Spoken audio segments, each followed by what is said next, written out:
राम राम साहब।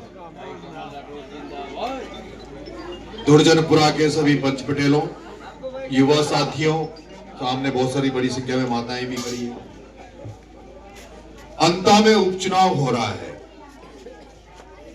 वैसे ये गांव 12 में रहना चाहिए, 12 विधानसभा में, लेकिन आपका गांव उधर अंता से जोड़ रखा है। तो पहले तो पता ही नहीं था कि भाई 12 में भी अंता का गांव यहाँ पर इस तरह से है। अंता में उपचुनाव है और उपचुनाव 2.5 साल के लिए है। और यह पहली बार उपचुनाव अंता की धरती पे हो रहा है। आम चुनाव जो होता है उस पर नजर पूरे राजस्थान में रहती है, लेकिन पूरे राजस्थान में केवल एक सीट पर चुनाव हो रहा है जिसमें पूरे हिंदुस्तान की नजर है। जब पूरे हिंदुस्तान की नजर यहाँ है तो यहाँ जो कांग्रेस और भारतीय जनता पार्टी के व्यक्ति जो चुनाव लड़ रहे हैं, जिन्हें पार्टियों ने, दोनों पार्टियों ने टिकट दिया है, वो अपना पार्टी का झंडा लेकर आपके बीच में आएंगे, पार्टी के नेता लेकर अपने बीच में आएंगे, बड़े बड़े नेता उनके साथ प्रचार करने आपके बीच में आएंगे। लेकिन ये नरेश मीणा एक साधारण परिवार में पैदा हुआ लड़का, जो 25 साल से छात्र राजनीति से निकलकर आया हुआ लड़का, जो 25 साल से जन सेवा में लगा हुआ है, जनता के हकों और हकूकों की लड़ाई लड़ता है। जहां कहीं भी नरेश को राजस्थान में यह लगता है कि इस व्यक्ति को, नरेश की जरूरत है, ये गरीब व्यक्ति है, कमजोर व्यक्ति है, इसकी कोई मदद नहीं कर रहा, नरेश तेरी इनको जरूरत है, वही उनके साथ खड़ा हो जाता हूं। और इस 25 साल की लड़ाई में, मैं जो 25 साल जनता की लड़ाई लड़ता रहा, उसमें मुझे जो मिला वो, मुझे कोई पद नहीं मिला, ओहदा नहीं मिला, मुझे मिला 25 साल की जनता की सेवा जो मैंने की, उसकी एवज में मुझे मिला तो 14 बार मैं जेल के दर्शन करके आया हूं। जब 14 बार जेल यात्रा करके जनता के लिए मैं आया, 14 बार जेल यात्रा गया और 32 मुकदमे मेरे पर अब तक दर्ज हो गए। एक भी मुकदमा किसी की जेब काटने का नहीं है, किसी प्लॉट पे कब्जा करने का नहीं है, किसी से 420 करने का मुकदमा नहीं है, किसी बहन बेटी की इज्जत के साथ खिलवाड़ करने का नरेश मीणा पे मुकदमा नहीं है। नरेश मीणा पे मुकदमा है तो जब किसानों को फसल बीमा का पैसा जब 12 में नहीं मिल रहा था, तो नरेश मीणा ने छपरा में रेल की ट्रैक पर चढ़ गया था। नरेश मीणा ने कहा कि रेल में ट्रैक जाम करूंगा, मेरे किसान भाइयों को फसल बीमा का पैसा दो। नरेश मीणा ने जब किसानों के साथ अन्याय हो रहा था, उनकी समस्या को सुना नहीं जा रहा था, तो नरेश मीणा ने कलेक्ट्री का घेराव कर रहा था, तब मुकदमा लगा। जब नरेश मीणा 12 में देखा कि 12 में भाया प्रमोद जैन भाया की रेत की डंपर चलते हैं, मदरी की जेसीबियां चलती है, बड़े बड़े लोग रेत में पैसा कमा रहे हैं और आम जनता को बजरी नहीं मिल रही, रेत नहीं मिल रहा, मकान बनाने के लिए, दीवार बनाने के लिए आम जनता को रेत बहुत महंगे दामों पे मिल रही है। तब आपका बेटा नरेश मीणा था जिसने प्रमोद जैन भाया के डंपर को कवाई के थाने में पकड़ाया और उसके बदले 1 महीना जेल आपके बेटे ने काटा। एक बार मेरी पंचायत में बिजली वाले बिजली देते नहीं है, ट्रिपिंग आती है, लाइट का तार गड़बड़ हो गया तो आपको लाइनमैन मिलेगा नहीं, बिजली वाला मिलेगा नहीं, लेकिन बिल लेने के समय, रीडिंग लेने के समय से पहले आ जाते हैं। एक बार मेरे गांव में आ गए, डीपीआई उठाने आ गए, 17 गाड़ियां थी, 17 जीप की पुलिस को लेकर आए, 17 गाड़ी लेके आए।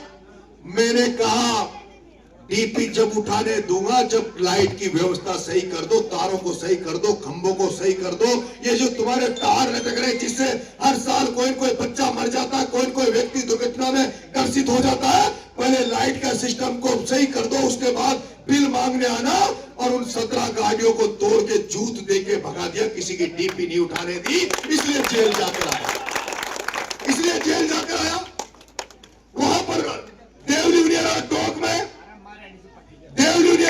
में एक गांव ने पूरा बहिष्कार कर रखा था। गांव वालों ने कहा वोट नहीं डालेंगे, उनकी तहसील को दूसरी जगह छोड़ दिया था।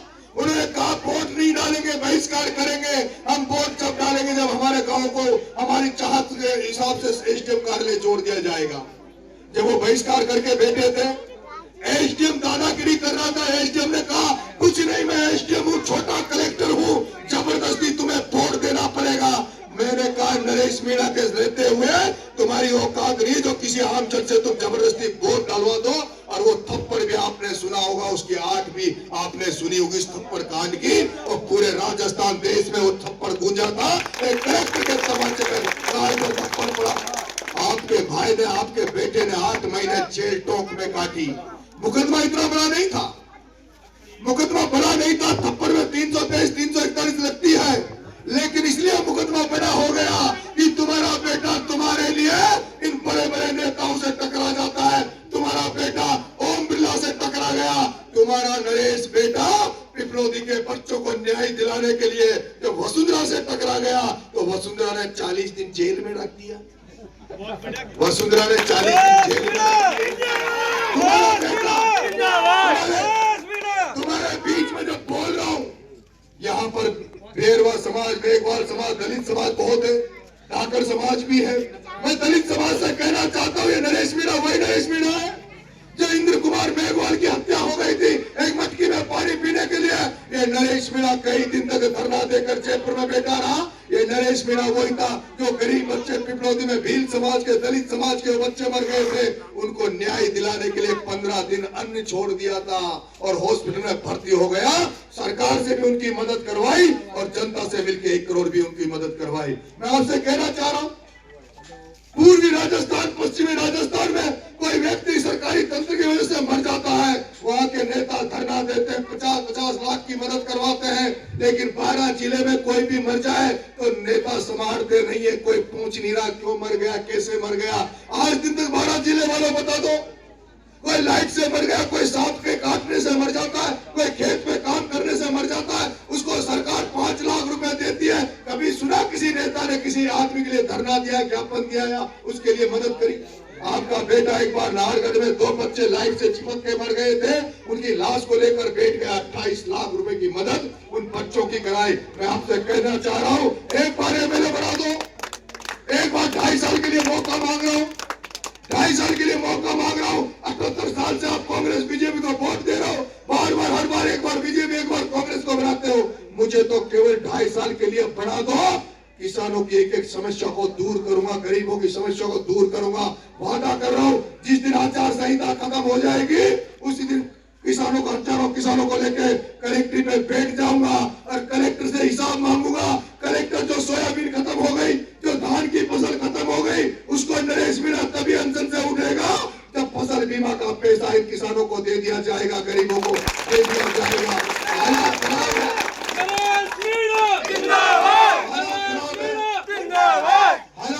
है, हालात खराब है। किसानों को खेतों में खाद की जरूरत पड़ रही है, खाद के लिए लाइनों में लगना पड़ रहा है। 1400 का कट्टा 1800, 2000 में मिल रहा है, उसके साथ भी अटैचमेंट किया जाता है। आपके यहाँ परवन बढ़त परियोजना का काम वर्षों से चल रहा है, लेकिन परवन का पानी अभी तक भी खेत प्यासे, बामला से लेकर सुंदलक से लेकर धामली से लेकर सारे खेत प्यासा है, लेकिन पानी खेतों में मिल नहीं रहा। एक बार बेटे को मौका दे दो, जैसे शेखावटी में हनुमान बेनीवाल की आवाज गूंजती आंदोलन करता है, किरोड़ी लाल आंदोलन करता है, इस हाड़ौती पे भी एक आंदोलन करता की जरूरत है जो जनता के लिए सड़कों पे उतरे, जनता के लिए आंदोलन करे। जरूरत पड़ेगी तो आपके लिए सड़कों पे भी लड़ाई लड़ूंगा। कभी जेल जाने से ना डराऊं, ना आगे डरूंगा, मुकदमे खाने से ना पहले डराऊं, ना आगे डरूंगा। जेल भी आपके लिए जाना पड़े तो जेल जाऊंगा, मुकदमे खाने पड़े तो मुकदमे खाऊंगा, लेकिन आपकी अन्याय आपके साथ नहीं होने दूंगा।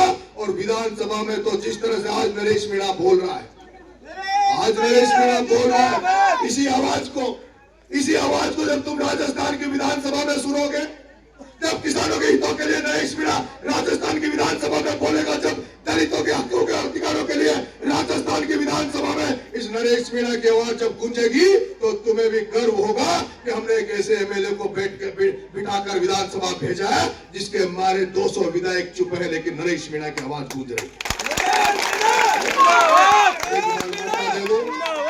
आज आप 5-7 एमएलए को जानते होंगे, 200 एमएलए है राजस्थान में, 200 एमएलए को नहीं जानते होंगे, लेकिन पूरा राजस्थान आपके बेटे को जानता है, पूरा राजस्थान नरेश मीणा को जानता है। किसी भी कोने में जाके कहोगे कि हम नरेश मीणा की विधानसभा के हैं, हम नरेश मीणा के वोटर हैं, तो आपको मान भी मिलेगा, सम्मान भी मिलेगा। आपको लोग इज्जत से आपके सामने पेश आएंगे, कहेंगे कि आपने पुण्य का काम किया है, आपने एक ऐसे किसान के बेटे को विधानसभा में भेजा है जो अंताई पूरे राजस्थान की जनता की सेवा करता है।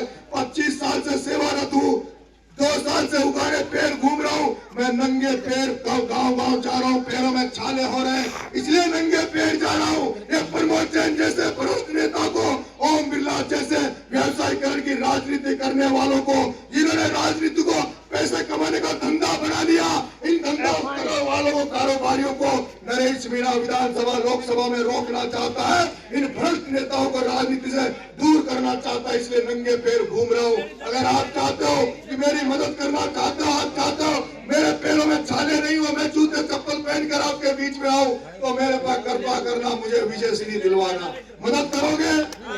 हाथ खड़े करके कौन मदद करोगे? पूरा गाँव एक करेगा। आप सबका बहुत बहुत धन्यवाद साहब। राम राम साहब।